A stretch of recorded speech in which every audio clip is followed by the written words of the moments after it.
but people won't follow if they're scared, right? So if they're scared, or if they don't want to do it, it's like kids. You take a toddler, 4 or 5 years old, and you tell them to come here and they don't want to come because they think they're going to get in trouble or there's a problem or something. They suddenly start walking really slowly. Have you seen it? Their little steps get really, really slow. They're moving, they're listening, they're coming, but they are moving so slow. Well, guess what?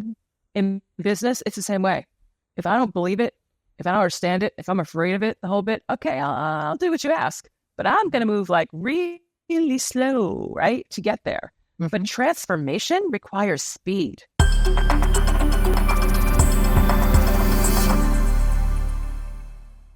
I know that you have built high-performance teams and strong brands throughout your career. What are the key traits you look for in leaders, and how can aspiring professionals develop those qualities? Probably the most important trait that I look for first are people who are intellectually curious. Because if you're intellectually curious, then you will ask the next question. You will read the next piece, right? You will inquire a little bit more. Yes. And that is the first step to learning. So first, intellectually curiosity. Second, I look for people who actually want to grow. They want to learn. They have a desire to improve. Because if you have those two qualities, then you can develop, right? I look for people who can develop beyond, right, what they're actually doing when I'm looking for leaders themselves. I also look for people who care. And I know that sounds a little odd. In business, we don't talk a lot about caring. But I find that if you have people that truly care, same thing. They will take the extra step. People will be able to relate to them, right? They'll be able to develop teams. Because at the end of the day, most of us, we want to feel like somebody cares about us, right? I mean, it's true at home, right? You can say words, oh, I love you, I care about you, fine. But if you aren't doing actions that actually demonstrate it, I don't feel it, right? I don't feel it. And work is the same way. So people can use words, but if they don't actually care and take actions that show they care, it's very hard for people to trust, to connect, right? To move forward. So people who are intellectually curious, people who are learners, people who care. If you start with those ingredients, then for each particular job or role, now you can look at the skill sets, the experience, right? Everything else. But I find that if you have those three as a base, then you have a lot of runway in front of you. I have a follow-up question, before I get to the next question. When you talked about care, because that is a huge topic for me. I do believe that the best organizations are formed and are able to do great transformation leadership through those who care. And I want to know, what has been your experience in teams where you've noticed they truly care and you've had to initiate or execute transformative leadership through certain change management initiatives that have happened. I mean, I saw where you had grown the Silicon Valley company. MetroStream. MetroStream. I'm sure you went through many change management transformation kind of structures. I mean, I can't even imagine the stories you have. But what has been the difference with those who truly care versus those who are doing it transactionally? It's all about followers. So you can know where you want to go, where you're trying to take the organization, have the best strategy, right? A plan, the whole bit. And you can be running hard. But if you look behind you and nobody's actually following you, it's kind of hard to get anything done. But people won't follow if they're scared, right? So if they're scared, or if they don't want to do it, it's like kids. You take a toddler, 4 or 5 years old, and you tell them to come here and they don't want to come because they think they're going to get in trouble or there's a problem or something. They suddenly start walking really slowly. Have you seen it? Their little steps get really, really slow. They're moving, they're listening, they're coming, but they are moving so slow. Well, guess what? In business, it's the same way. If I don't believe it, if I don't understand it, if I'm afraid of it, the whole bit, okay, I'll do what you ask. But I'm going to move like really slow, right, to get there. But transformation requires speed. It requires people to be collectively moving at the same pace. And so if you aren't creating an environment in which people know that you care and therefore they trust you, they're not going to move at the speed. They're not going to follow you like you need them to follow. So creating that environment where they trust you and they know you care and therefore they know that, you know what, I may not know what's happening. I might be afraid of this, but I know that if Shelly's saying, here's where we need to go, then here's where we need to go. And I trust her, right, to get me there, they're going to move forward with you. And that's the difference. I think very well said. And it is a huge difference. There's so many different kinds of leadership, and I believe there's such a crossroads of many types of leaderships when it comes to change management initiatives, because even you're talking a little bit about servant leadership. They have to know you're there to serve and empower them in order for them to do these things as well and to trust you. That's the trust piece, I believe, as well. So yes, I can agree with you more. So let's go to this. Your Ignite Ambition community is all about empowering professionals. We talk about empowerment. What's the most common challenge you see mid-career professionals face today, and how can they overcome it? Oh my goodness. It probably comes down to a couple of things. So one, there's this imposter syndrome piece, which stops people from raising their hand, signing up, asking for what they want, right? Which tends to slow them down because they watch others ask or move forward and they're like, ooh, right? So they wait. So that's one. Another is not knowing how to communicate with boss or your management on what you need or on how to develop.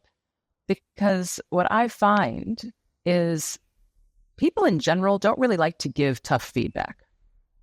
And because they don't like to give tough feedback, they either tend not to, or they play it down, right? Or they skirt it because they don't want to make you feel bad.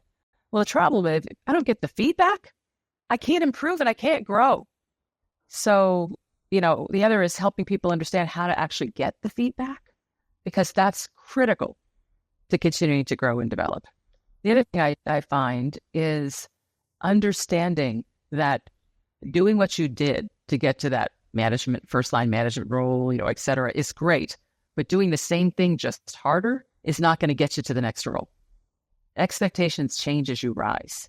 And so helping people understand that, because it's typically not in job descriptions and it's not well articulated, right? People know it when they see it. Well, that doesn't help you if you're actually trying to grow and develop. So learning how to delegate, learning how to develop others, learning how to build teams, right? Those are critical skills for being able to get past that first step, right, into the more senior levels. Absolutely. So let's go back to that a little bit. I'll tell you what resonated with me is when you said learning how to develop others. What kind of, it's a crossroads of many kind of leadership, and you're talking about developing others. What would you say has been the most successful strategies that you've used in developing others? I think I was doing I don't know if you know Herman Bowles. He also was on. I do. Okay. Well, we run his segment. There's a piece that he talked about pet to threat, how a lot of people walk in as a pet, but they end up being a threat over time, and how to manage that and navigate that as the person that's happening to, but also as a leader, making sure you never repeat that, right? And so you talked about developing others. What has been some of the strategies you've used even to develop those that have surpassed you in a lot of ways? Oh, certainly. Okay. And absolutely. And what is the heart of a leader who feels secure in understanding that truly was their calling, to allow that person to surpass them and to do better than what they've even done? It's the same question I asked as well. So, sure. No, I will tell you that it's not even a matter of your calling. The number one job of a leader is to create more leaders. Full stop. So it's not even a matter of being a call. So it's not a matter of being a calling or being, this is what I'm passionate about. No, it's the job. It's the job, right? It is the job. So I want to start there. Yes. So now that we understand it's the job, let's talk about how you do the job. So the way you do the job is first working with people to help make sure they're clear on what they need to do. And when I say clear what they need to do, if you're developing someone from one level to the next, or even coming into a new job to be able to accomplish the job, et cetera, it's being clear on what are the expectations, being clear on what does success look like. And I have to tell you, Lisa, that's the one that I find missing the most. People, here are the tasks that you need to do, right? Yeah. People just say, okay, here's my job. My job is to create marketing materials to support the sales organization, right? Yeah. So I can drive leads, right? And those are all kind of tasks. All right, but what does success look like? At the end of the quarter, at the end of the year, am I clear on exactly what success looks like? Is it just delivering X number of leads and then success? Typically not. Typically that's one piece of the job, right? Another piece of the job might be making sure that you're actually building a team, that you're creating good support, right? There's all these other things that are never really written down. So make sure that people understand what success looks like beyond just check mark, right, on the overall job requirements. And then giving people the framework and then the latitude so that they can execute themselves. There are 100 different ways to get a task done. Your job as a boss is not to tell them how to do the task. Your job is to help them understand what needs to be done and then support them as they develop their way, right, of getting whatever done. And your job also is to give people an opportunity to stretch. So once they've demonstrated they've got the basic capabilities, you want to give them opportunities that allow them to stretch, that allow them to take what they've learned, right, and try more. And again, you want to be just far enough away where they can develop, they can try, they can fail, they can stumble, but you're there to support or to catch, right? So things don't completely fall off the rack. But you've got to give them that freedom so that they can learn, because it's through that learning and through the realization that, oh, wait, I can do it, or I did it. That builds the confidence and that builds the skill sets, right, to be able to continue on. That's excellent. And you know what? I will have to agree with you. It's not the calling. It is the job.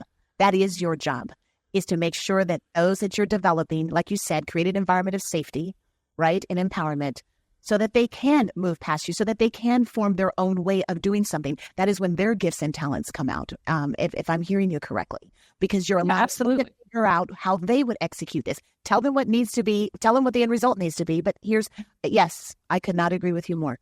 Absolutely. And be careful. I used to call it, don't be the mama bear, because I used to say all the time, I'm not the mama bear, which means don't allow your teams to come to you with the problems and then you solve the problems. That's also not your job. Believe it or not, it's not your job, right? Your job is to help them solve their problems. And that is actually different. And it's by helping them solve their problems that, again, they build confidence, they build learning, right? If every time they come in to say, oh, here's the problem, you say, oh, do X, oh, do Y, they're not learning anything other than to keep coming to you. That's all they're learning. And that's not going to work when you're not around. That's right. Well, you're also, I was just thinking, I have a almost 18-year-old and a 22-year-old. You're also talking about parenting strategies as well. Absolutely. I'm right in the midst of adulting. I call it not parenting, I'm adulting the 22-year-old. And it's like, I don't know, Lauren, you tell me and I can support you. Delegate to me what you need, but I don't know. You need to tell me how to, solve that. But that's could not agree with you more. So let's go to your book. Your book, Unapologetically Ambitious, encourages readers to take risk and break barriers, right? So can you share a specific risk you took in your career that truly defined your path to success? Was there ever a time when pursuing your ambition seemed to challenge your personal ethics or values? And how did you reconcile the ambition with the integrity? Okay. And a bunch of questions. And then I want to also give you the freedom to go whatever direction you want to. Talking about your book as well. But can you share a specific risk you took in your career that truly defined your path to success? So let's. Yes, sure. And Lisa, if it's okay, I want to talk about a couple because I don't know what the demographic is of listeners, but I'm sure you have people who are earlier in their career, later in the career. It's the types of risks are different. Absolutely. I think if you go from, I have your peers who listen, right? And then I have the next generation that listens, the next generation of leaders, the emerging leaders. Okay. Well, I have a perfect. Okay. That helps. Yes. All right. So, so let me tell you, here was the risk. I was at IBM and at the time I was not an executive yet. I was probably like, maybe 2 steps, right? Technically maybe 1.5, but I was getting close, but I was not an executive yet. And my boss, who was running the division for all the US, said to us, okay, there's a new initiative out there called mass customization. IBM was all abuzz about mass customization. We were going to try to figure out how to mass customize our product and solutions, which meant create and mask, but then customize it the last mile so that customers felt they got something unique, right? Mass customization. Yes. All right. There was no skin on these bones. It was literally just this concept. And so we said, okay, every division's got to have a strategy for mass customization. So we've got to have a strategy. So who wants to lead our initiative to create this strategy? All right. I raised my hand. Now, did I know what mass customization was? No, I had no idea what mass customization was. Why did I raise my hand? I raised my hand because if it's an initiative that the whole company is working on, all right, that means potential visibility. I figured if it's new, nobody else knows either. So I'm not starting out, too much in behind. So here was a chance to get some visibility, right? And I figured the risk was actually pretty low because most people didn't know what was going on. So I raised my hand, took the risk. All right, so now I've got this responsibility and I've got to come up with a strategy. I've got 30 days, right? The whole bit, fine. So the first thing I did was I reached out to anybody who had a PowerPoint, presentation talking about mass customization. Headquarters, I reached out to people and said, I'm now in charge, right? I am. So I'm now in head of mass customization for the government industry in the US, right? And I talked to people and I would learn something. And then as I talked to other people, I'd learn. And I started sharing with the people that I talked to already, right? Here's what else I'd learned, just sharing. Literally within a matter of a month, I became known as an expert at mass customization, only because I raised my hand and then I took the risk to reach out to people to say, I don't know what I'm doing, so I want to learn from you, right? Which you have to be vulnerable. If you're going to be ambitious, you have to be vulnerable. People would take the time and teach me, right? I'd learn, I'd then add it up, I'd then share, and I was able to put together a strategy, right, for mass customization, and all that worked out well. And because I got pulled onto a task force about 3 or 4 months later, where I was the only non-executive on the task force. There were literally 8 people. Everybody's an executive except me. And because of that task force, it was someone in that task force that then led to my getting my opportunity to become an executive. So, it's all about risk-taking. And I tell people listen, businesses, the whole concept of a corporation was created so people could take shared risk. You don't launch a product, enter a new market, hire somebody without taking a risk. So you have to learn how to take risks because risk and opportunity are two sides of the same coin. That's really a great example.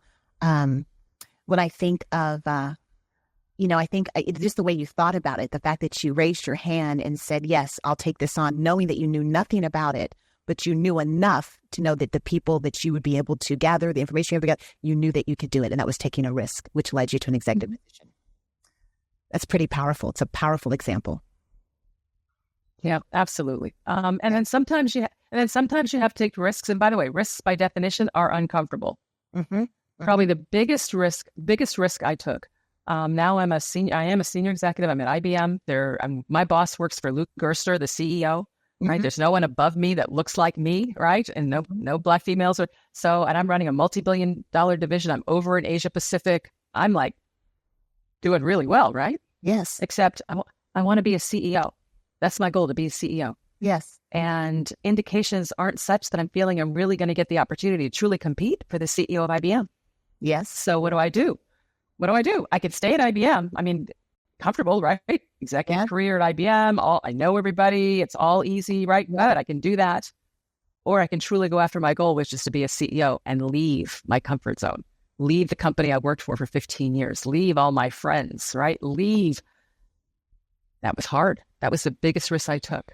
And you know what? If I believe that if I hadn't taken it, I wouldn't have gotten the opportunity to be CEO. And as a result, I did become CEO by the time I was 40, running a software company. So you have to take risks to open up opportunities. Yes. Yes, absolutely. And that's when you jumped over to the Silicon Valley. Is that correct? Correct. That's correct. And from there, you took lots of risks. I mean, you repeated the mass customization example on a larger scale, basically.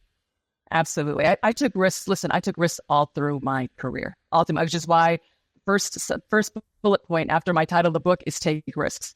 If you do nothing else, if you don't do anything else, take risks. That's what opens up opportunities. I don't mean any risk. You're not going to go jump off a bridge, right, without a parachute. So you want to make sure you understand what the risks are, but take them.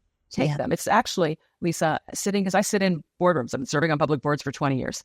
Yes. And probably the main skill or capability I see holding people back from truly getting to that senior executive or CEO role is the ability to effectively take risks. So good. So let me ask you a follow-up question to that. In you being a leader that takes risk, what benefit did you see happening to the organization? What I mean by that, what did you see develop out of your teams having a leader that was not afraid to take risks? That means that you were telling everyone, communicating that, yes, sometimes we're going to fail. Sometimes, yes, this will work. And you know what? I want you to have the freedom. So you've given everyone else the freedom to take risks. So what did you see happen in those organizations with those people that were under your leadership or empowered by your leadership? Yeah, people came up with great ideas. There you go. And the only way you succeed the only way you succeed, and whether that's personally or as a company and organization, is you've got to be innovative. You have to be innovative. If you're just doing the same thing that everybody else is doing, you're not going to get acceptable margins on your business because people aren't going to pay you a premium to get what they can get from anybody else, right? So you have to be innovative. You've got to come up with ideas. You've got to be willing to take new approaches.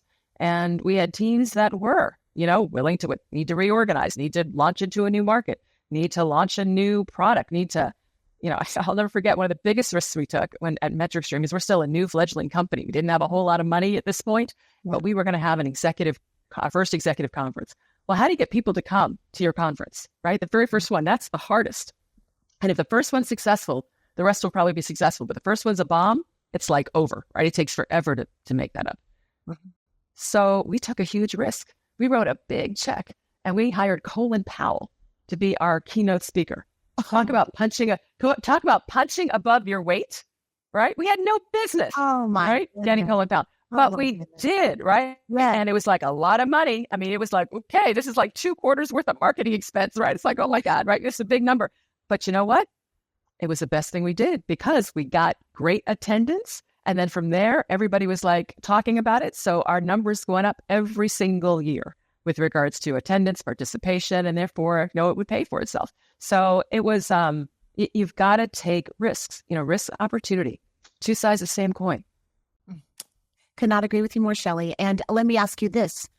When you talk about innovation, I remember it was actually an interview I was doing with Ron Parker, who is I don't know if you know Ron, but he is, I always call him and, a few others, Ursula Burns and Kenneth Chenault, I always call them the pioneers of diversity, equity, and inclusion. They implemented it into corporate America when it was not even popular, right? Him specifically was PepsiCo, Frito-Lay, that kind of area of corporate. And, I asked him, I said, what is the definition of diversity? And he said, innovation.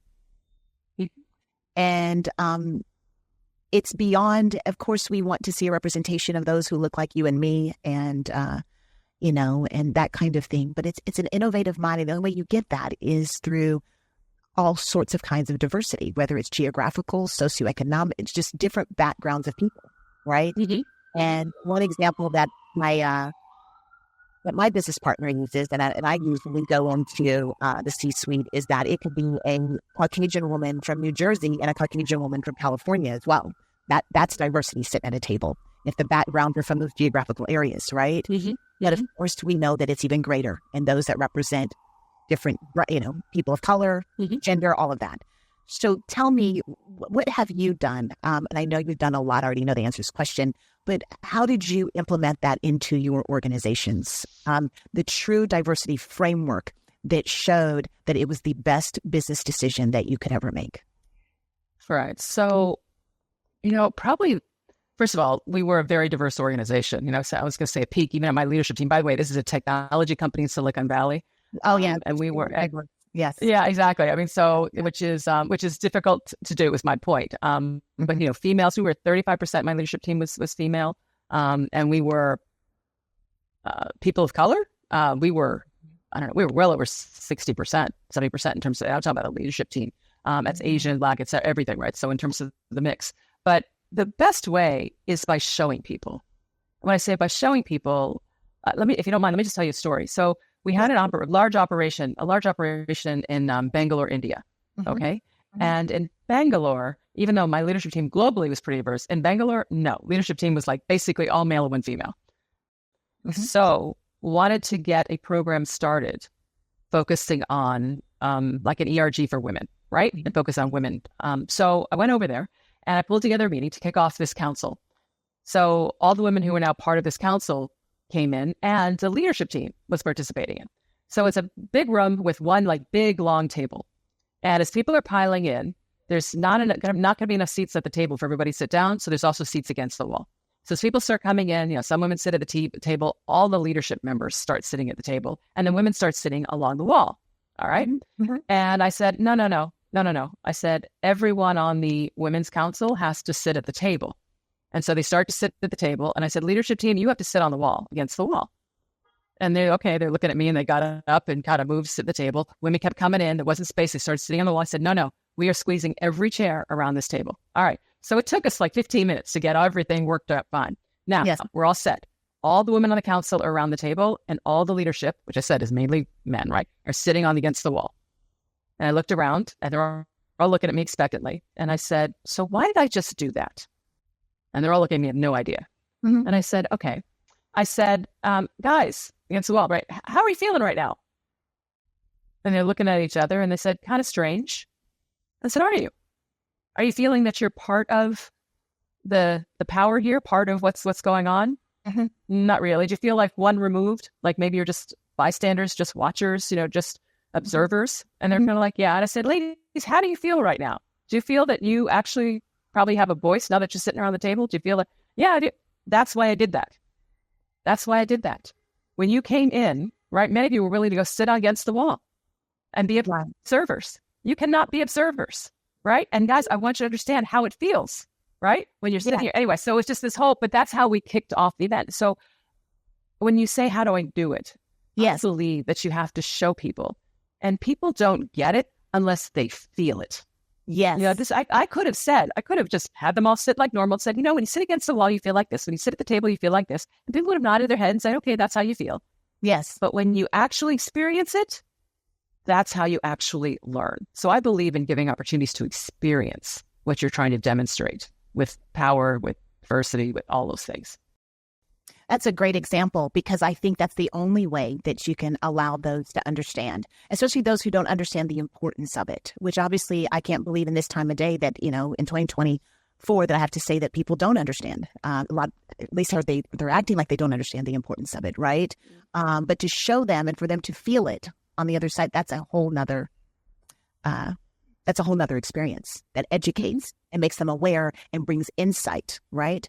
Into the importance of it. I had one guest who says, I don't even like to put numbers to diversity. I don't want it to be a business point of trying to quantify diversity. He says, then I lose the whole beauty of the fact of diversity. This was someone in a totally different industry that gave this definition. He says, I just want to be able to hire the best people. And if I hire the best people, then I will have a diverse table. If I find I don't have a diverse table, then I haven't hired the best people. And they were that adamant about it. So I think absolutely it was a great example, a great story. And this leads into my last question for you, because I want to respect your time too.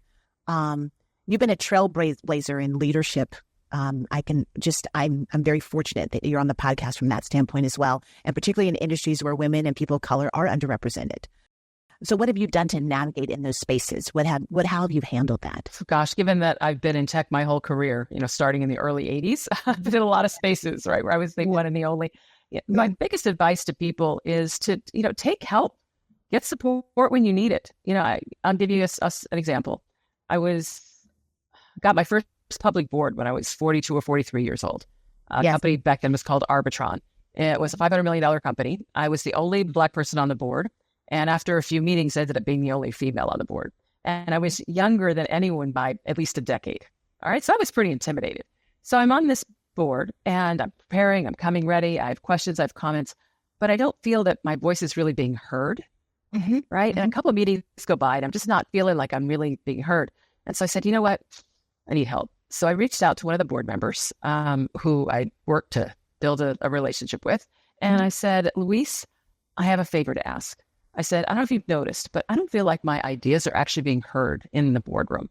I said, so my favor is if I say something in the meeting that you agree with, only if you agree, I would appreciate it if you would just echo, right, what I had to say. Just reinforce the point, just to make sure that when I say it gets heard. And so he said, sure, he'd be willing to do that. So next meeting, he does that, which is great. A couple times, which is lovely. I will tell you, after doing that just a few times, I was golden and my voice was heard. We were all part of what was going on. So when you say, how have I navigated? I navigate by asking for help. What I tell people is, listen, no one has accomplished anything of significance all by themselves. Not a person. And if they tell you they did, they're lying, because nobody does. So don't think you're going to be the first person, right? Take help. Give help too, but definitely take help. as you work through some of the challenges that are out there. You talk about this sort of dives into, you've talked about the importance of mentorship. I've heard you talk about the importance of mentorship and the importance of a strong support system. Asking for help also leads to sponsorship, the difference between sponsorship and mentorship. And I think you're giving advice just through that example, that oftentimes it's an informal mentorship that can form through asking for help, or a formal one. Am I right? Is that? Absolutely right. Listen, I mean, Lisa, I've had so many mentors over my career because, and to me, a mentor is anyone I can learn from. And it's not a mentor that I have forever, right? It's mentors I might have episodically, or I might have in certain roles or for certain periods of time. Yes. Exactly. So yes, that's the whole point, right? We all need help because by definition, we are learning. We get a new job. By definition, we don't know what we're doing, right? I mean, so don't act like you do. Nobody expects that you are an expert in the job. So take advantage of it when you first start to ask everybody for all the help you need. But yes, to me, that's the biggest thing you can do to help yourself, is literally to ask for help along the way and then be gracious in offering it. You know what? And yes, make sure that you turn the tables and you become that sponsorship, you become that mentor. And that is, I think about, the reason I mention people in my podcast, those names that I've mentioned to you, because they've been very special to me, or they've been very special to my husband. And they have been that for us. And also we've walked into rooms where we hopefully have been that for them as well. Right. And helped to open those doors and been used in that capacity. But I'll never forget, you said that's just part of the job of leadership, which I love the fact that you said it that way. Because I think it's part of the job of leadership when you are leading as from a mentor role or a sponsorship role as well. I mean, it's just part of what you are supposed to do. And I really like that. Exactly. So what leaders have inspired you? That's actually going to be my last question, Shellye. What leaders have inspired you and why? I'm going to go way back. One of the leaders that I always think about when I'm going through something challenging is Harriet Tubman. Ooh. And I know that's not an example probably that you were thinking of, because people think correct business leaders. But I think of Harriet Tubman because what I admire the most in a leader is courage. It's courage. It is easy to do what people expect. It's easy to do what people want. It's easy to take the safe route. Yes. That doesn't mean that's the right thing to do. And so whenever I face, the challenge, or I'm like, oh my goodness, right? Can I do this? Or I'm going, I just think back on Harriet Tubman, and I'm like, if she could get up every day, right, and focus on how to save other people's lives, right, and bring them forward through all kinds of challenge over and over again, who am I to complain about X, right? My challenge is nowhere near her challenge. So when it comes to who do I think of Harriet Tubman when I am trying to get myself together. I couldn't think of a more perfect example of risk, courage, oh my goodness, transformation, leadership, all of it. She was all of it. She could have written the book, right? Yes, a great indeed. Innovation, creativity, building trust. People talk about being scared, right? Yes. Followership, right? All of just everything. So yes, all of it. She's my person. She's my person. I have to say that's one of the best examples I've received. So thank you for that. It's a great example. And Shellye, I see that you live in Florida. Is that correct? Tampa? I do. Tampa, Florida now. All right. Well, if you don't mind, I'm going to keep in close contact. I would love to meet you in person. And yes, please do. Let me know if you get down there. I will. And thank you for your time. Is there anything else you'd like to add about your book? I hear it. I see that's doing very, very well. Oh, thank you. Yes. Unapologetically Ambitious was my way of sharing how to improve your odds to get what you want out of life. Because for many of us, the odds aren't in our favor. Yes. You know what? It's okay. It doesn't mean we can't do what we want to do. We just have to figure out how to improve the odds. So I have a whole book on how to improve your odds. And as a result of doing the book, Unapologetically Ambitious, I also ended up launching a nonprofit to provide mentoring at scale called Ignite Ambition. So I now have a community where I'm just trying I call it the mighty middle. People who are in their early to mid stage of their careers, providing advice, perspective, counsel, and learnings to help them work through the hurdles they face as they're building their career. And how would they get involved? For someone who's listening, how would they get involved in that? If they go to Shellye, and it's spelled like my name, Shellye, a little different, Y-E, Shellye.com, Look on the top right. One of the clickable buttons is Ignite Ambition. Just click and it'll tell you information about it and allow you to join. That's great. Well, I want to thank you so much again. Okay. All right, Lisa. Thank you. Thank you. This was very, very delightful conversation. Very insightful. Absolutely. Very encouraging. So thank you.